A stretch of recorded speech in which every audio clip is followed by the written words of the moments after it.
This is Cerebral Cinema. Movies of the mind.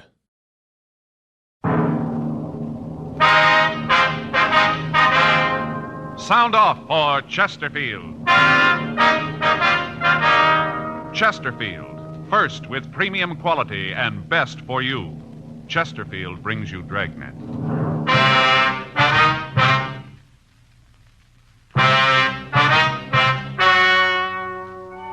Ladies and gentlemen, the story you're about to hear is true. The names have been changed to protect the innocent.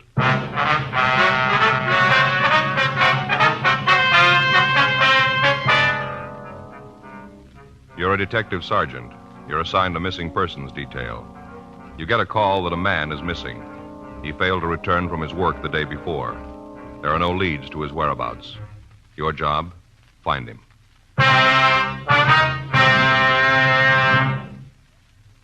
Here is Chesterfield's record with smokers, and important to you.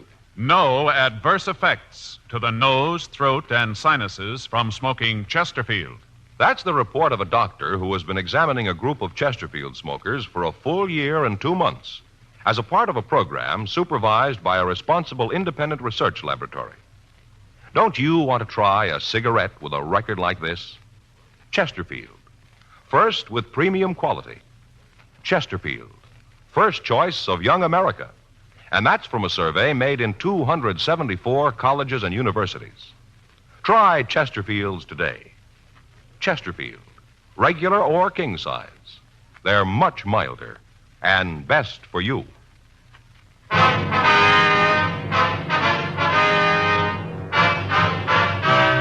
Dragnet, the documented drama of an actual crime. For the next 30 minutes, in cooperation with the Los Angeles Police Department, you will travel step by step on the side of the law through an actual case transcribed from official police files. From beginning to end, from crime to punishment, Dragnet is the story of your police force in action. It was Tuesday, June 16th. It was warm in Los Angeles. We were working the night watch out of Homicide Division, missing persons detail. My partner's Frank Smith. The boss is Chief of Detectives Thad Brown. My name's Friday. I was on my way back to the office, and it was 11:59 p.m. when I got to room 24. Missing persons. What was his mental condition when you last saw him, Mrs. Borg? Where'd you last see him? Was he driving his car? Mm-hmm. And what time was that? Yes, ma'am, but what was the exact time? I see. And your address? On the phone, please. Now, can you think of anything you forgot to tell me? Right. Right. Oh, you gave me that before. Mm-hmm. Was your husband a drinking man, ma'am? I see. Okay, Miss Borg, we'll make a check. Call you back. Yes, ma'am, we'll do our best, thanks. Anything? Man by the name of Borg missing. I'm sure glad my wife doesn't call for help every time I miss a meal. Trouble with most guys is they let a woman keep tabs on them, check on everything they do. Let me see that 9-7, will you? Yeah, here you go. It's everything his wife gave me. Mm-hmm. Well, you get the jails and records. I'll check Georgia Street County Hospital and the morgue.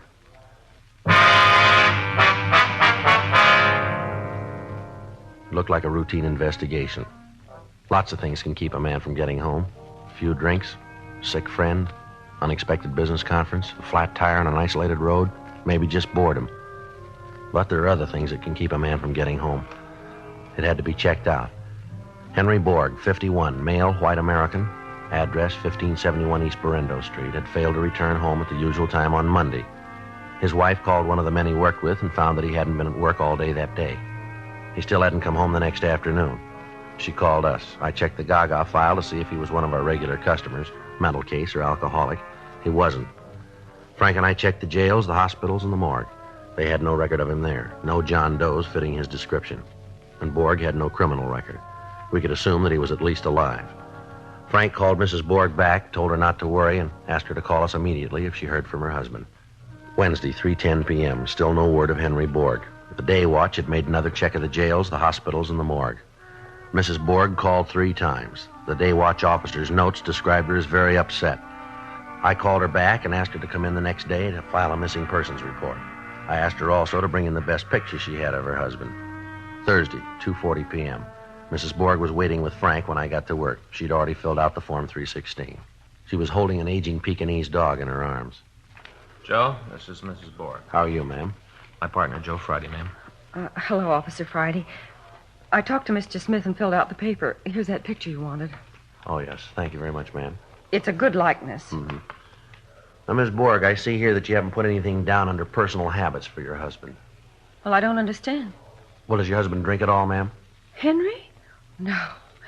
He takes a glass of beer with his supper when he comes home, but he's not what a person would call a drinking person. Gamble? Gamble? Yes, ma'am. Cards, dice, horses? Oh, I should say not. He never does nothing like that. You've never known him to gamble at all, then? Henry? I should say not. Now, Miss Borg, you say here that your husband has no relatives. Oh, only brother Ed, older brother, but I didn't put him down. We don't know where he lives. Haven't heard a word about him 9-10 years. Mm-hmm. What about your family? Your husband friendly with your family? My family hasn't spoke to me since the day I married Henry Borg. Mrs. Borg, I see you only have one friend listed, a Hal Bishop. That's the man your husband rode to work with, isn't it? Yes. Do you know Mr. Bishop's address? No, I don't. Did your husband ride to work with Bishop every day? You say he left his car at home Monday. Did he ever drive it to work? Well, he usually drove our car, but then he'd ride with Mr. Bishop pretty often, too. I didn't think anything about it. It didn't seem like anything. Well, did your husband spend much time with this Bishop? No, just work. Henry used to like to spend his free time with me. All right, now, ma'am, please don't get upset here. Did your husband have any financial problems, debts that were worrying him? Financial difficulties, like bills and things? Oh, no, Henry always took care of it. Do you think there might have been anything you didn't know about that was worrying him? Officer, if Henry was worried about anything, I'd have known it. He'd have told me for sure. Mm-hmm. Now, what about your home? Do you own it?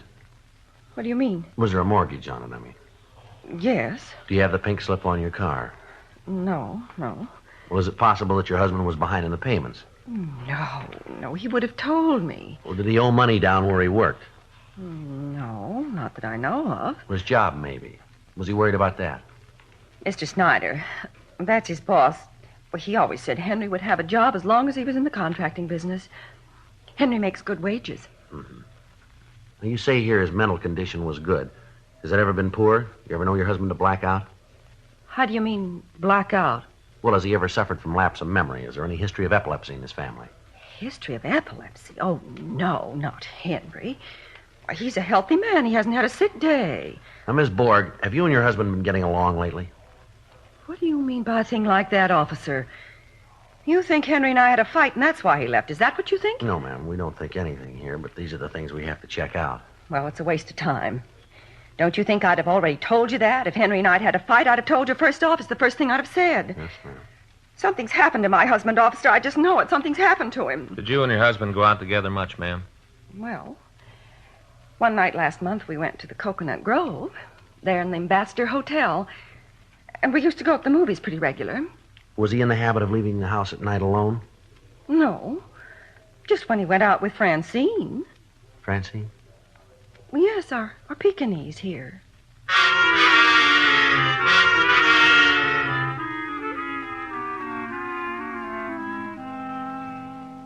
"3:55 p.m., Thursday, June 18th. Began to look as if Henry Borg was in trouble. From what we'd been told, he wasn't a man who had just suddenly decided to leave home. We had to find out if the facts we'd been given were accurate. Thursday, 4:10 p.m. We contacted Borg's friend, Hal Bishop, just as he was leaving the construction job where they both worked. He said he hadn't gone by Borg's house to pick him up Monday because Borg hadn't asked him to.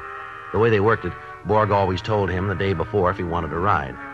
At first, Bishop said he hadn't noticed anything strange about Borg recently. Then he decided Borg had been a little irritable the last few days. He said it wasn't like him to be irritable, that he'd never known Borg to miss work before, and that he'd never heard of any trouble between Borg and his wife. He said that Borg didn't talk much about his wife. We called on the neighbors of the Borgs. They said nothing to indicate any flaws in Mrs. Borg's story. Henry and Martha Borg were average people in an average neighborhood. He went to work every morning at 7 a.m., came home at 5:15. His neighbors didn't know much about him. He was a quiet man. They lived in the same house for 13 years.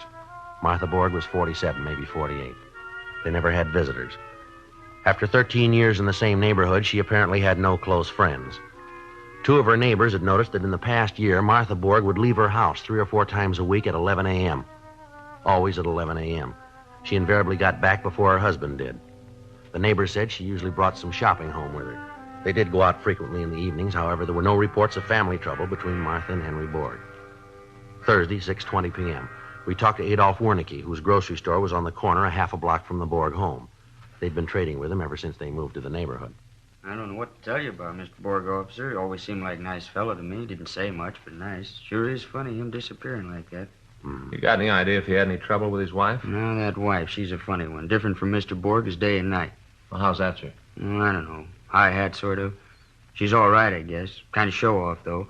Kind of person who dresses up when she goes shopping around the corner. Likes to buy fancy groceries, stuff I never get calls for. Like those anchovies up there on the shelf. Now, I'll bet you I won't sell 2 cans of them in a year, but Mrs. Borg comes in and she'll buy them. Now, Mr. Borg, he don't like that kind of stuff at all. Told me so himself. Yes, sir, but how'd they get along? Do you ever say anything about his wife? I'll tell you the truth, officer, I don't know. As far as a man and his wife arguing, I don't pry. Hurts business. Come to think of it, he did say one thing. That was a long time ago, about 2-3 months ago, maybe more. What was that? What'd he say? Well, he came in here, just about like this time it was. Didn't buy anything, just kind of hung around. Remember, he seemed out of sorts. I asked him if he was feeling all right. He said he was. Just felt like he had to get away from the house. Now, that'll happen to a man. Just feel like you got to get away for a while. You know what I mean, officer. No, sir, I'm not married.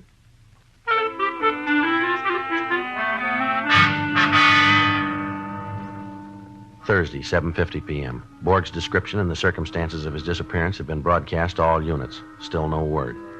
4:10 p.m., Friday, June 19th. We checked Borg's union. He hadn't reported for a new job. We filed an all-points bulletin. 8:05 p.m., I checked back into the office. Mrs. Borg was waiting. Sergeant Friday, I'd like to know just what's going on around here. My husband has been missing almost a week, and I don't see why something hasn't been done about it.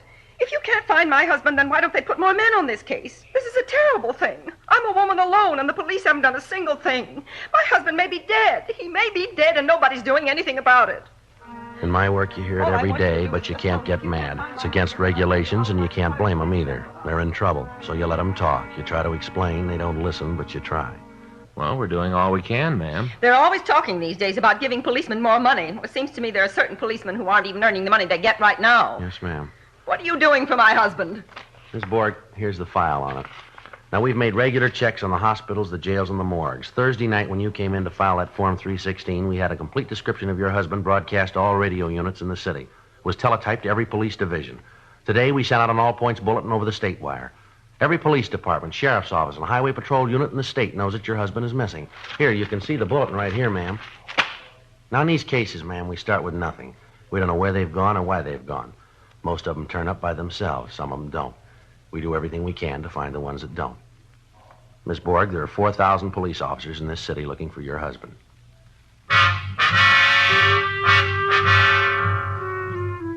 8:57 p.m. When we thought Mrs. Borg was feeling better, we sent her home. We reminded her again to notify us immediately if she heard from her husband. 9:10 p.m. The desk at Central called and told us that they'd picked up a John Doe. From what they said, he apparently was suffering from amnesia. While I went down to Homicide to check out some reports, Frank went over to Central to see the man they picked up. 9:16 p.m. Frank came back to the office. Joe? Yeah? Just checked out that John Doe at Central. Anything on him? Yeah, it's Henry Borg.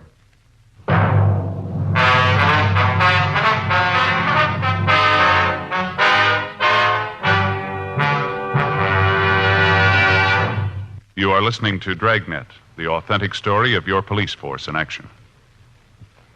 Years ahead of them all. Chesterfield is years ahead of all cigarettes. Chesterfield quality is highest. Here's the proof. Recent chemical analyses give an index of good quality for the country's 6 leading cigarette brands. The index of good quality table, which is a ratio of high sugar to low nicotine, shows Chesterfield quality highest. Chesterfield quality highest. 15% higher than its nearest competitor. Chesterfield quality highest. 31% higher than the average of the 5 other leading brands. Don't you want to try a cigarette with a record like this? Chesterfield, first with premium quality and best for you. Try Chesterfield today, regular or king size.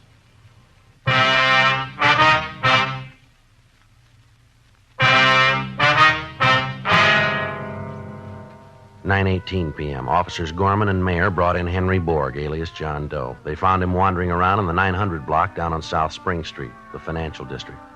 Wasn't much reason for anybody to be loitering around there at that time of night. All the businesses in the area were closed. The officers investigated.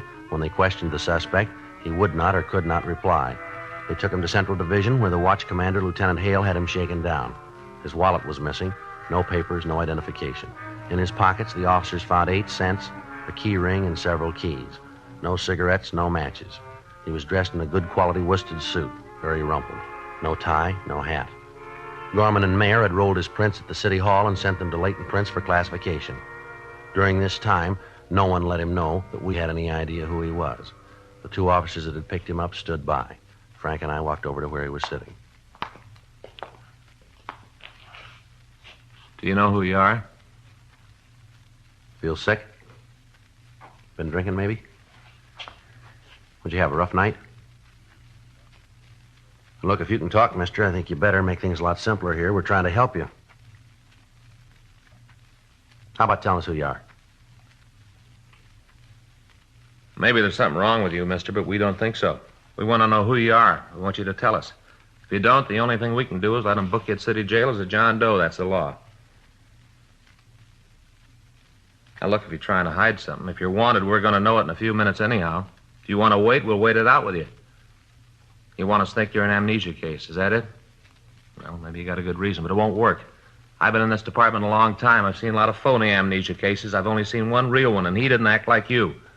You want to know what I think? I think you're pulling a phony. Come on, how about it, mister? I get it. Missing persons Friday. All right. Yeah. You bet. Thanks very much. Right. Okay. That was latent prints, mister. They got your fingerprints classified. Now, we know you're not wanted for anything. Look, we know you're not a bum. Your clothes are good, and you look like a guy who takes good care of himself. A man like you doesn't walk around without a wallet. What happened to you? You got a problem? Tell us about it. Maybe we can help you. Now, why don't you tell us who you are? You probably got a wife. She must be mighty worried about you right now. All right. Book him. I lost my wallet. How? I don't know how. Where? I don't know where I've been. Now, you listen to me, mister. We want to know who you are. We want to know where you've been, and we want to know right now. I don't know who I am. Let me see your hands. What? Your hands. Come on, hold them up. Let me see them. That's it. Now, I'm going to tell you something about yourself, mister. You work for a living, don't you? Hard work, with your hands. Like a mason, maybe, huh? Yeah, maybe you're a mason or a hod carrier. You could be a painter, some kind of construction work, I'd say. Something like a plasterer, for instance, huh? You couldn't be a plasterer by any chance, could you, mister? I don't know. Okay. You ready to talk to us now, Henry? I wasn't trying to fool you. I was only trying to fool myself. Now, we've been looking for you since Tuesday, Borg. Your wife's pretty worried. I'm not going back. No matter what you do, I'm not going back. We're not going to make you go back. That's up to you, Borg. All they pay us for, mister, is to find you, to make sure you're okay. None of our business if you go back. I'm not going back. All right, now, look, you're pretty upset, Borg. Why don't you tell us about it? It's crazy. It's crazy what I did. It doesn't make any sense. You fellas, you wouldn't be interested. Maybe I'll just go. If it's all right with you, I'll just go. Yeah, it's all right. It's okay if you want to. Look, we're going to be around here another hour. We haven't got much to do. Our work's all cleaned up. We're just about ready to go home. Why don't you stick around and talk to us, huh? We'd kind of like to hear what happened. Yeah, just might help you clear things up in your mind if you talked about it. Oh, it's crazy. I know it's crazy, but I guess I do want to tell somebody about it. How about a cigarette? Will that help? Yeah. Here, I'll give you a match.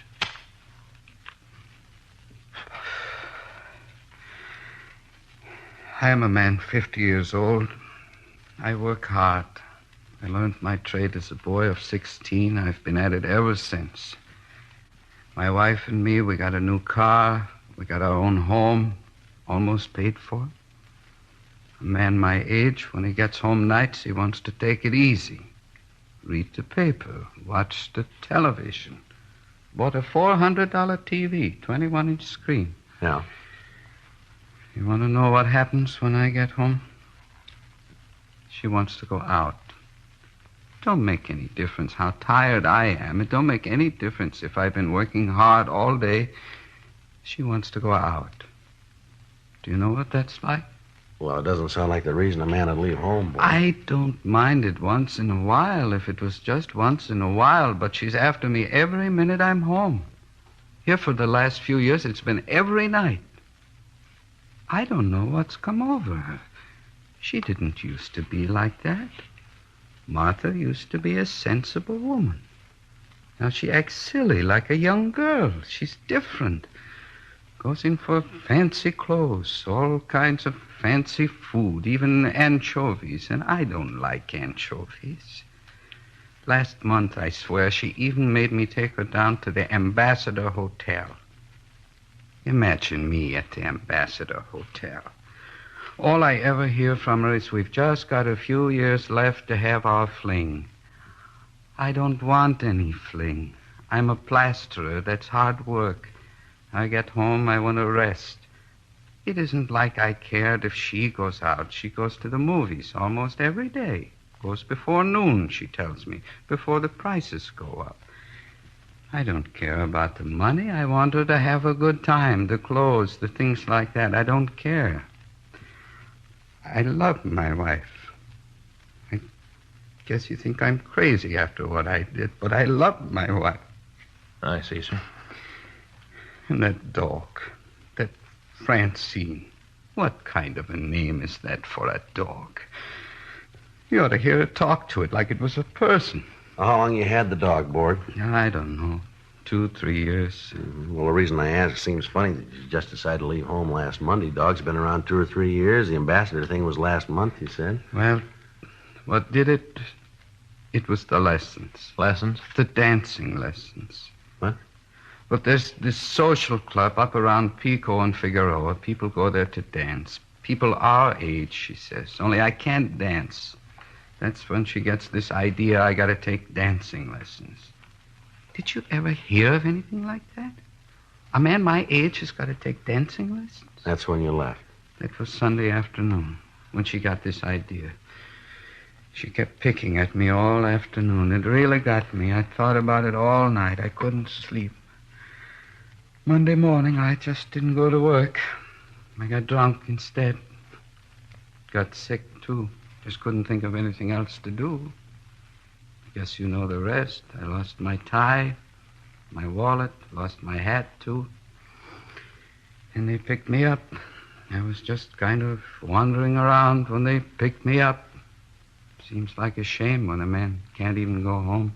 Mm-hmm. You sure you don't want to go home now, Borg? Maybe if you talk things over with your wife. No, it wouldn't do any good. Nothing I could say to her would do any good. I can't go home. Well, it sure has been interesting hearing you talk, Mr. Borg. It's almost like hearing somebody tell about me, remember, Joe? Yeah. You had something like this? Had it. With me, it was canasta, though. I hate cards, a waste of time. Yeah, I sure thought it was the end for me and Fay. Remember, Joe? But it wasn't? No, for a while there, it sure looked like I was going to lose my happy home. Guess I would have, too, but I talked turkey to her. You know what I mean, Borg? No. What do you mean? Talk turkey to him. Make him understand. You let a woman push you around, Borg, you're dead. Well, with Martha... Look, they're all the same. I sat her right down on the sofa, and I said, now, look, Fay. And I told her what the score was. She took it, too. It's the only way to do. You try what I say, Borg. You'll see I'm right. I can just see Martha if I ever tried to put my foot down. That's what I thought. I was all set to give it up. Move in with Joe here, right, Joe? Yeah. Then I figured I might as well at least get a load off my chest. Once I got started, I lost my temper. You know, it's a funny thing. Fay's always thought more of me since then. You ask her. She'll tell you so herself. Says she respects a man who'll stand up for his own rights. Right, Joe? Yeah. I don't know. With me, I don't think it would work. Sure it can. Now, Borg, you listen to me. You tell her you're a working man. Tell her when you get through work, you want to take it easy, and nobody's going to run you. Set her straight, Borg. Get tough if you have to. She won't give you any trouble after that. I just don't know. Martha... Won't do any harm to try it. I'd like to see Martha's face just once if I even told her to shut up. I wouldn't want her to have anything handy to throw. Borg, look, it's 12:10. We got to be getting home now. You take my advice. You go home, too. Have a talk with her. See if you can't work it out. No, Sergeant. Thanks a lot, but I can't go home. Well, like I told you, it's none of our business, but I think you ought to try it. Well... Here. Well, look, you're going to need car fare. Here's $1. You take this and go on home. That'll get you there. Well, okay. You'll get this back, Sergeant. I'll pay it back to you. I guess maybe you're right. Can't hurt anything to try it. That's the stuff. Thank you a lot. I didn't mean to put you fellas out this way. Good luck to you, Borg. You'll see it'll work. Maybe it'll work. Well, but I don't know. Martha. I'll get out of cancellation, Joe. That should wrap it up, huh? Yeah, What time did you say it was? it's 12:10. Yeah. Well, Joe, I better make a phone call first. This time of night? Why? What's the matter? I just remembered I told Faye I'd call her.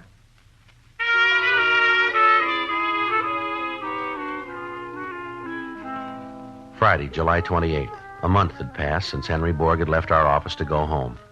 We'd heard nothing further from him or his wife, and we assumed that they had reconciled their problems. 6:10 p.m. Officers? Oh, hello there, Borg. Nice to see you again. Hi, Borg. I was afraid maybe you fellas wouldn't remember me. It's been a while. I tried to get out and see you before this. Well, fine. How are things going? Did it work out like I said? I brought you something, Sergeant. Some cigarettes for both of you. Like you to have them. I hope it's the right brand. Well, yes, sir. That's the right brand, all right, but you don't owe us anything. I want you to have them. That's all right, sir. You keep them. All right. Well, anyway, here's that $1, the one you loaned me. Okay, Borg. Thanks very much. I sure owe you fellas a lot, and I really mean it. My wife and I, we sure appreciate what you fellas did for us. Oh, is that clock right? Yes, sir. Uh-oh, gotta rush. Got an appointment. Be late if I don't hurry. Appointment? Yeah. Gotta get over to Arthur Murray's.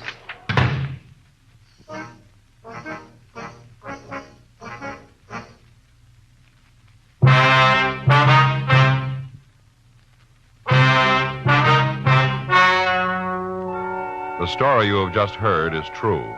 The names were changed to protect the innocent. On July 31st, a meeting was held in the office of the captain of homicide. In a moment, the results of that meeting. Now, here is our star, Jack Webb. Thank you, George Fenneman. Friends, we hope you've been listening to Dragnet regularly, and we hope you've tried our Chesterfields. If you haven't tried them yet, then tomorrow's your day. Get a carton, regular or king size. It only takes one carton at Chesterfield's to show you why Chesterfield is best for you. Believe me, they're much milder with a wonderful taste. America's best cigarette buy, Chesterfield.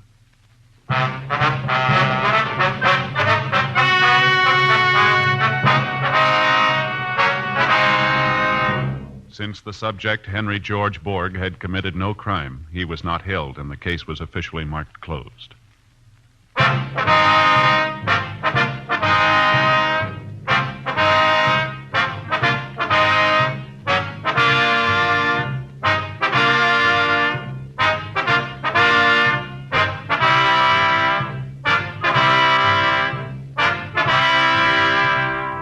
You have just heard Dragnet, a series of authentic cases from official files.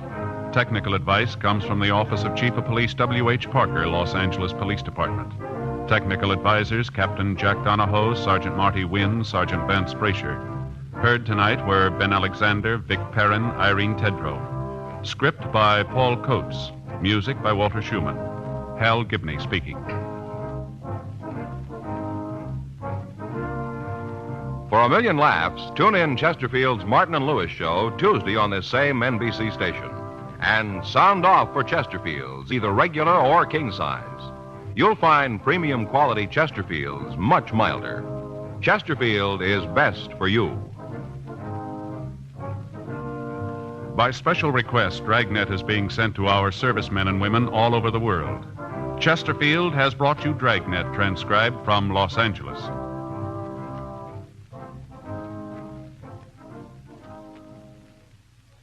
Have you tried new cork-tipped Fatima? It's the smooth smoke. Here's why. New Fatima tips of perfect cork, king size for longer filtering, and Fatima quality for a much better flavor and aroma. Remember, Fatima has the tip for your lips. Try new Fatima. See how smooth it is. Fatima is made by the makers of Chesterfield, Liggett and Myers, one of tobacco's most respected names.